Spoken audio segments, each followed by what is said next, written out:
Now look at Part 1. Part 1. Jack is on his way to Margaret's house party. He is phoning her for directions. First, you'll have some time to look at questions 1 to 5.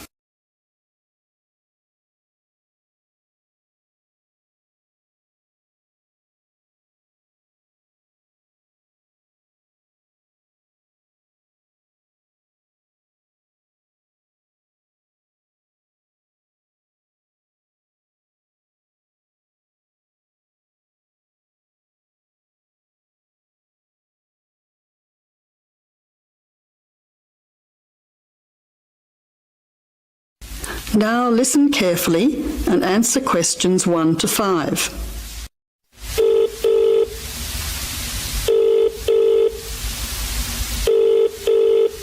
Hello, is that Margaret? Yes, who's speaking?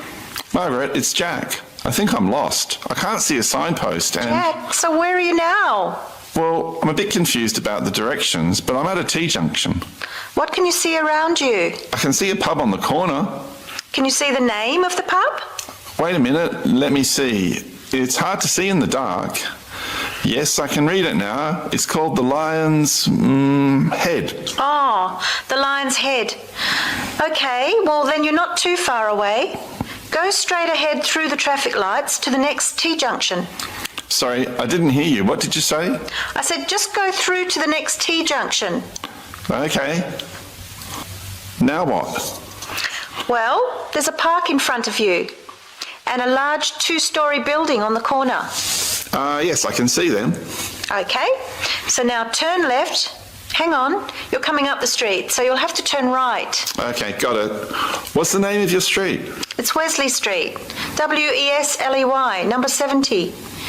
We're the 5th house on the left. You should see a red letterbox and some bushes in front of the house. Okay, 5th house, number 70. I should be there soon. Am I late for the party? It sounds like things are happening there. No, it's only just started. That's good. I should be there in the next 10 minutes. See you soon. Jack hangs up and walks on. 7 minutes later, he calls Margaret again, as he still can't find the house. You now have some time to look at questions 6 to 10.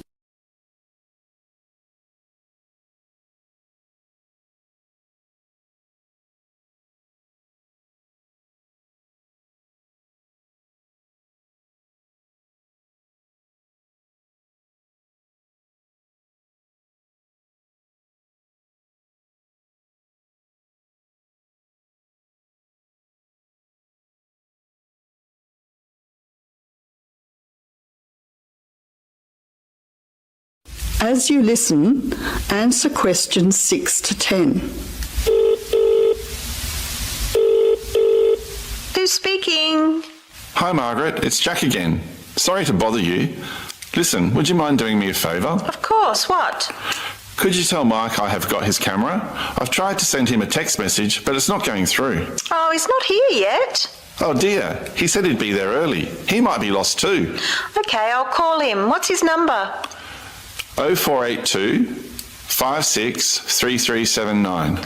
Oh, so that's 0485. No, 0482 563379. Okay, I'll call him right away. But where are you now? Well, I'm in your street, but I still can't find your house. I can't see the numbers very clearly, or a red letterbox. It's pretty dark. I thought you said it was easy to find. Oh, okay, wait there. I'll come outside and get you. All right then, and don't worry about calling Mike. I'll try to call him now. Hang on, there's someone coming down the street. It looks like Mike. Oh, and I can see the letterbox now. It was hidden behind a bush. See you soon. That is the end of Part 1. You now have half a minute to check your answers.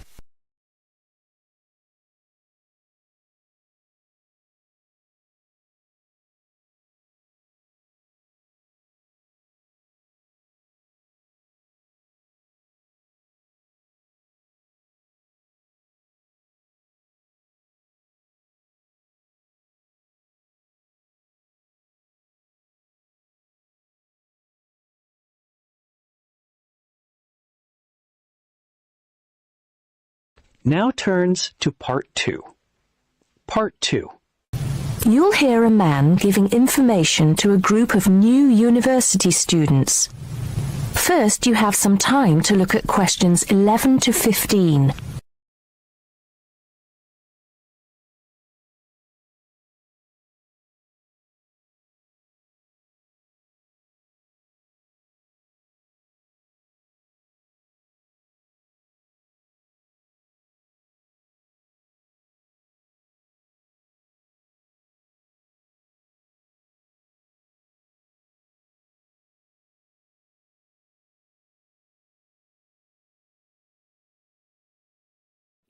Now listen carefully and answer questions 11 to 15. Good morning, University of Radstock students, and thank you for coming out today. As some of you may already know, my name is Scott Barnes, and I am the director of the Student Services Office here at the university. I'm here today to give you some information about what Student Services has to offer you. To begin with, let me just say that I feel that our office will play an important role in the way that all of you will experience your time here at Radstock as students. Primarily, our center is geared towards providing answers to any questions you may have. Because all of our reception staff are currently enrolled as students at Radstock, we feel that we're in an excellent position to deal with any issues you may face during your time here at the university. As I said earlier, the Student Services Office is mainly a place where you can have your queries answered. However, the office is more than that. For example, if you come and visit us, you can pick up your student discount cards. Now, with these cards, which come at no additional cost to you, you can take advantage of reductions of up to 40% on all forms of public transport in the city. In addition, the cards are honored at many shops and restaurants in the area, giving you the chance to save up to 35% off food, beverages, and other purchases.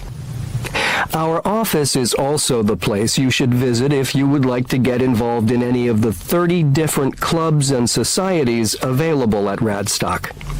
Come in any time between 10 and 3 on weekdays and sign up to become a member of the university choir or orchestra, the drama or debating club, the university trivia team. The list goes on and on. For new students, I cannot stress enough how vital it is to participate in the non-academic side of university life. Yes, we are here to work hard and do our best at our studies, but student life is also about having fun and meeting like-minded people. So, bearing that in mind, make sure that you get involved and enjoy yourselves. Before you hear the rest of the talk, you have some time to look at questions 16 to 20.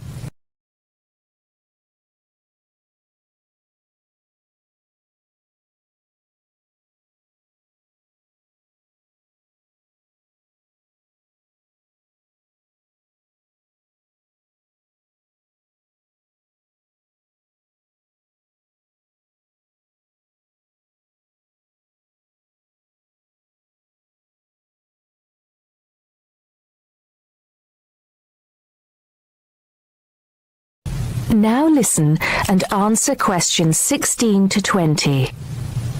Moving along, I'd now like to talk to you about another very important service that our office provides, and that is counseling. I'm sure that you are all well aware that there are times in life when things can go wrong and times can get tough. We all have to endure difficult experiences, and these difficulties can be emotional or physical. Whatever the case may be, talking with an experienced counselor can help you through the trying times. The counseling service here at Radstock is staffed by counselors who are qualified to help you deal with problems ranging from homesickness and loneliness to eating difficulties and life changes. To see a counselor, we recommend that you first visit our drop-in center.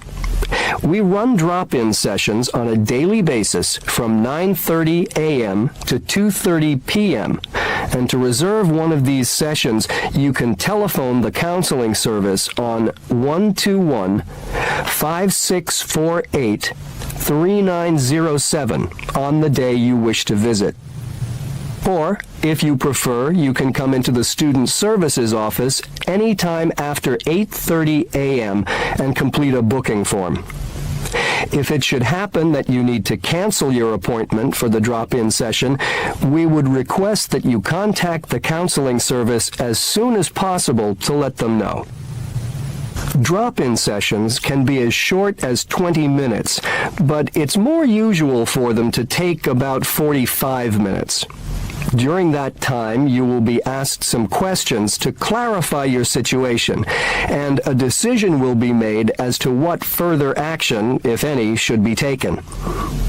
After your session, several things may happen. Firstly, you may be referred to one of the university's counselors for further counseling, which normally consists of another 8 sessions. Secondly, you may be asked to visit another source of help within the university. Or finally, you may be referred to an external organization. Whatever course of action might be taken, you may rest assured that what goes on in these sessions is treated in strict confidence. I'd also like to mention that the counseling service runs numerous workshops on the campus every year. The focus of these workshops tends to be on personal development, and past topics have included motivation, self-identity, and impression management.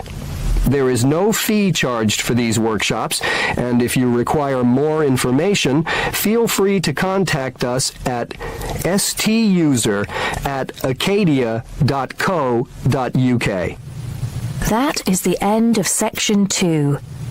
You now have half a minute to check your answer.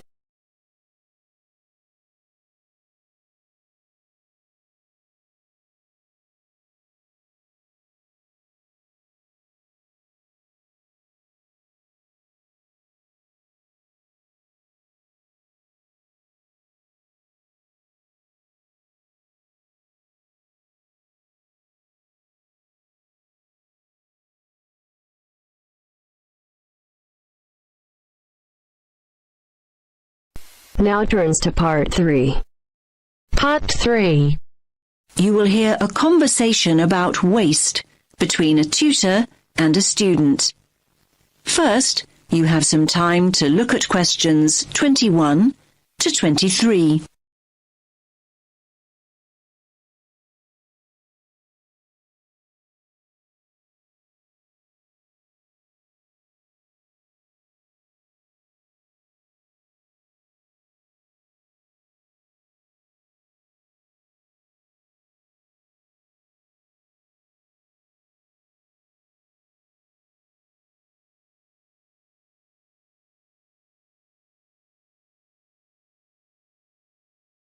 Listen carefully to the first part of the conversation and answer questions 21 to 23.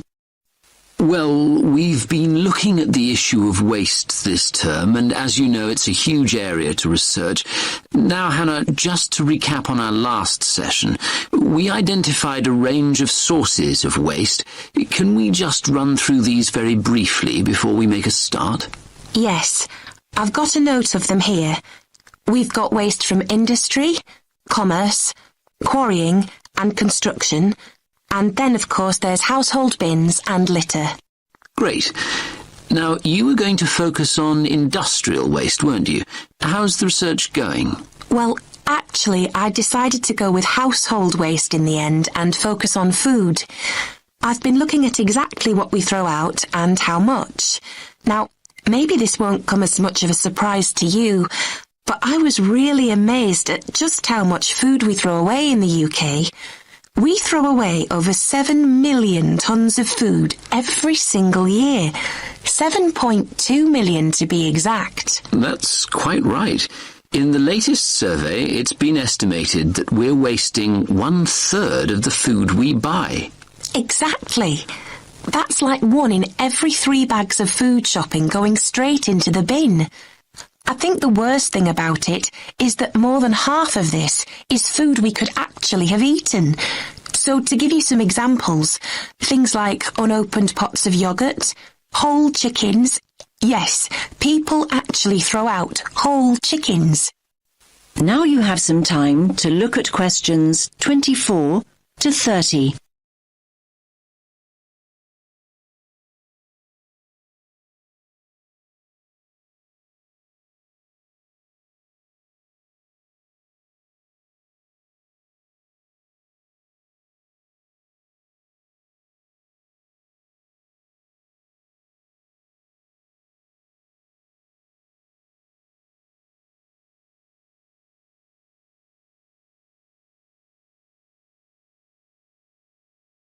Now listen to the rest of the conversation and answer questions 24 to 30. Now, have you got any figures to support this? It's important to include these in your final assignment. Yes, I've got a note of them somewhere. Yes, here they are. Let's start with yogurts. Now, 1.3 million of them go straight in the bin, and 5,500 whole chickens. Oh, and I've got another example. Bread. An amazing 7 million slices of bread are completely wasted too. OK, you've got some solid figures there. And don't forget to explore the reasons why we throw out food we haven't even opened. One interesting point worth making here is that, basically, we often completely forget about what we've bought. So we stick the box of eggs in the fridge and our packets of biscuits at the back of the cupboard, and they just lie there, completely unused. And on the subject of eggs, you might be shocked to learn that we throw away 0.7 million of them every single day, and the same amount of packets of biscuits. I think that people need to think more about how they are storing and using the food they buy. That's a good point. What do you think is the problem there? Do we all need to change our attitude to food? Definitely. Part of the problem is that we've come to expect our food to look uniform and, well, perfect. So, we want our apples to be green all over and to be a certain shape and size. This means the farmers, and then we as consumers, end up throwing away perfectly good food just because it has a blemish or a mark. What's wrong with a green apple that has some red colour on it too? What's wrong with a tomato that has a slightly strange shape? But that kind of attitude may explain why there is so much waste.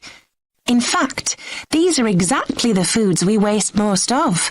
We throw out far more of those than we do bakery items like cakes and biscuits. And just to give you some idea of quantities, we're throwing out 5.1 million whole potatoes, 4.4 million whole apples, and 2.8 million whole tomatoes on a daily basis. And then there are the sell-by and use-by dates. They encourage us to throw away food long before it goes off. Thanks, Hannah. You've highlighted an interesting point, that waste is very much a social issue. OK, let's leave it there. We can look at the issue of initiatives to reduce waste next. That is the end of part 3. You now have half a minute to check your answers.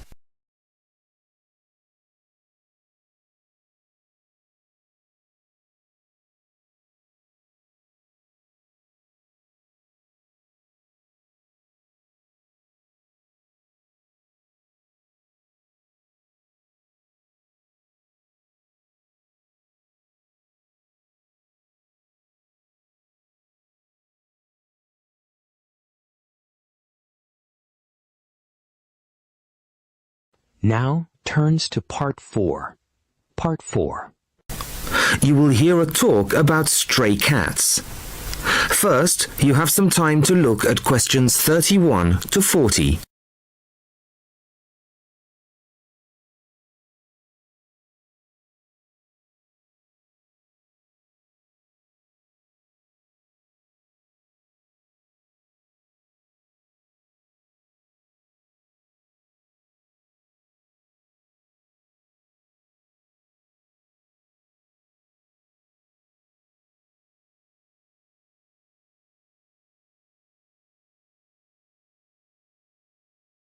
Listen carefully to the talk and answer questions 31 to 40. Good evening. I'd like to introduce Laura Dunkswell of the Feral Cat Association.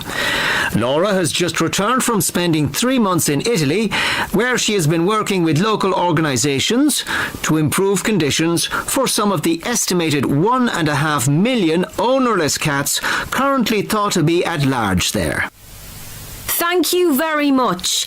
The principal problem regarding this issue is much the same in Italy as it is in other countries.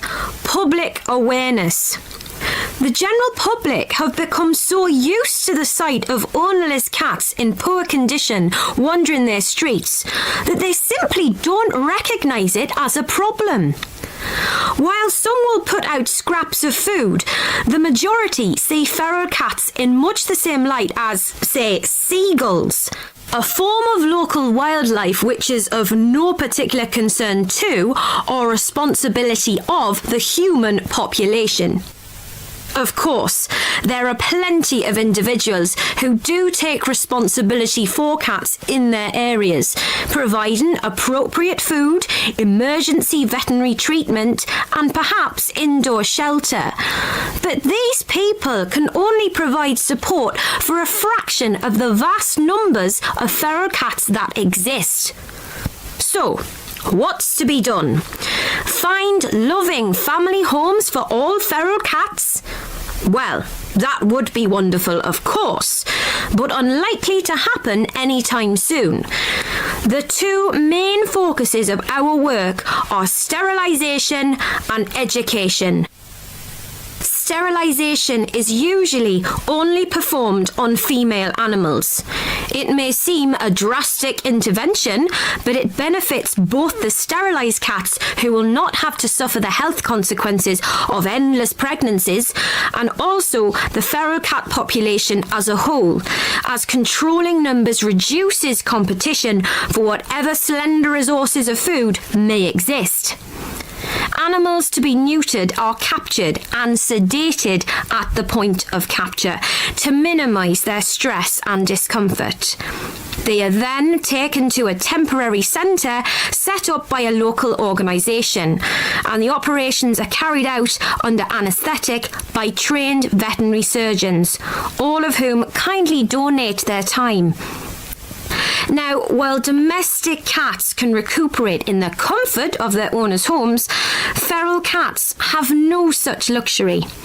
They are kept at the centre for around 24 hours, then returned to the locality from which they came.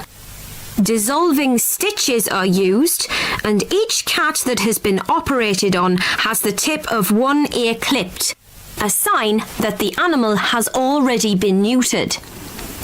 A few animals have been electronically tagged and their progress monitored. In general, it has been found that neutering does not diminish an animal's chances of survival. On the contrary, the evidence suggests that sterilised females have a significantly improved chance of remaining in adequate health. The other focus of our work is, as I said, education, publicising the issue and raising awareness. Our current poster campaign is a translation of the widely used slogan, "A kitten is not just for Christmas." At present, resources are rather limited, but, funds permitting, a campaign of radio advertisements is planned, perhaps in the run-up to next Christmas, reminding people that families may quickly become bored with the responsibility of owning a domestic animal. Last year, we used newspaper ads featuring pictures of emaciated strays and highlighting the fact that abandoning an animal simply transfers your problem to somebody else. Which leads me on to the final point I'd like to make. Organisations such as ours are sometimes depicted as being mainly for sentimental animal lovers. Well, I make no apology for that, but our work has a wider importance than the welfare of cats. Ownerless cats tend to quickly fall into ill health and can become a health hazard in various ways, including the spreading of disease and parasites. Children can be especially vulnerable to this, as they are more likely to handle an infected or infested animal. Thank you very much, Laura. That is the end of section 4. You now have half a minute to check your answers.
Give it